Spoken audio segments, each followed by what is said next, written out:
Fitanane mino fa efa haitsika ny tantaran'ny Jesosy nanovany rano tonga divay. Tantara hitantsika any amin'ny filazantsara araka ny Jaona toko faharoa any manomboka amin'ny 1 ka hatramin'ny 12 zay tsy ovakitsika tsony fa satria fantatro fa efa haitsika loatra zany tantara zany. Nanaovan'i Jesosy fahagagana nanovany rano tonga divay tamin'ny fotoanany fampakaram-bady anankiray tao Kana. De ao anatin'izany no angalantsika ny afatra. Misy afatra mafonja be omeny tompo antsika indray androany. Izy io de ny hoe divay amin'ny ankapobeny. Ny fomba fijerintsika malagasy anazy de hoe zava-pisotro klasitsika ao anatin'ny zava-pisotro mahamamo ny divay. Mitovy amin'ny toaka zany na mitovy amin'ny labiera. Ary tena fimamon'ny malagasy mihitsy ny divay. Zay ny fomba fijerintsika azy.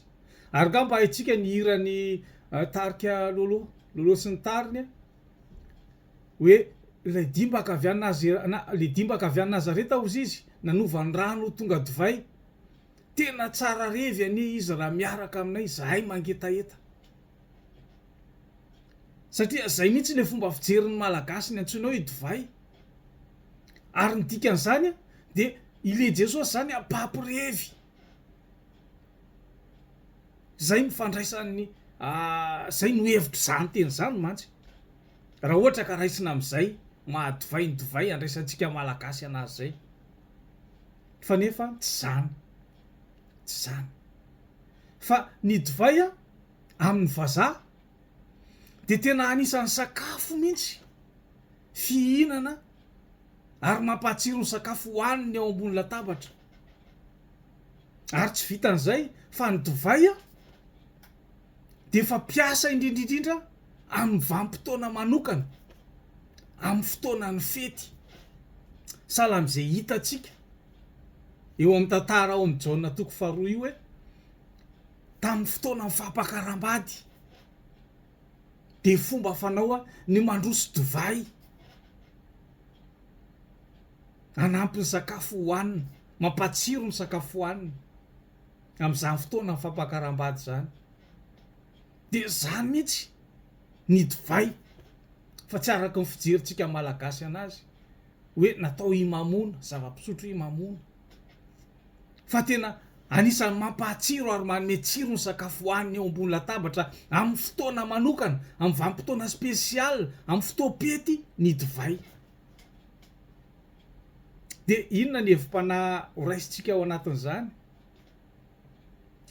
Ny fiainantsika ry avakoisany rehefa tsisy an' Jesosy, rehefa lavitra an'Andriamanitra, de sahala amin'ny rano be mikobana ao anaty barika. Matsatso, tsy misy tsirony. Fa amin'ny fotoana hidiran' Jesosy, amin'ny fotoana kasihan' Jesosy, hiasan' Jesosy, de manomboka misy tsiro ny fiainantsika io.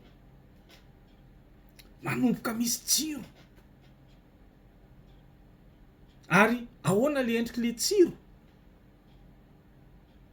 Le endriky le tsiro tsy hoe afaka ny aretina, hoe tsy marary tsony zany, na hoe milamina be tsisy ohatran'izany, tsy zay.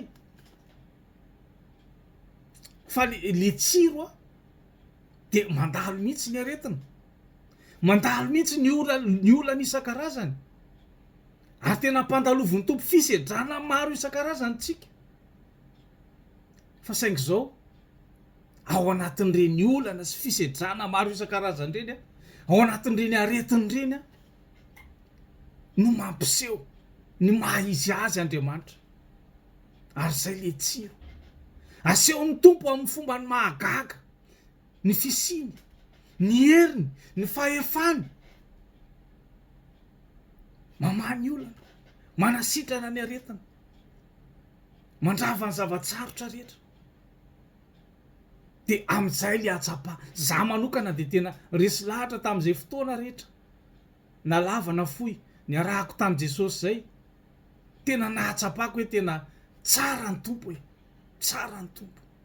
so ihany afanalala azy so ihany afanikasiany so ihany fanovainy ny fiainako niditra antsetra teo amin'ny fiainako izy fa izay le Andriamanitra miasa eo amin'ny fiainantsika zay ry havako isany zay le tsiro zay le matsiro tena atsapanao mihitsy hoe tena tsara ianao Jesosy a tena tsara ianao mahay zavatra ianao tena mahagaga ianao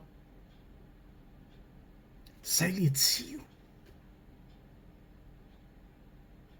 ka tsy fantatro manahoana ny fiainanao mbola matsatso ve mbola niomaly tsy miova ve mamona aminaina ve so de mbola tsy ao Jesosy fa rehefa iasan Jesosy io rehefa kasihan Jesosy io de misy tsirony de tonga matsiro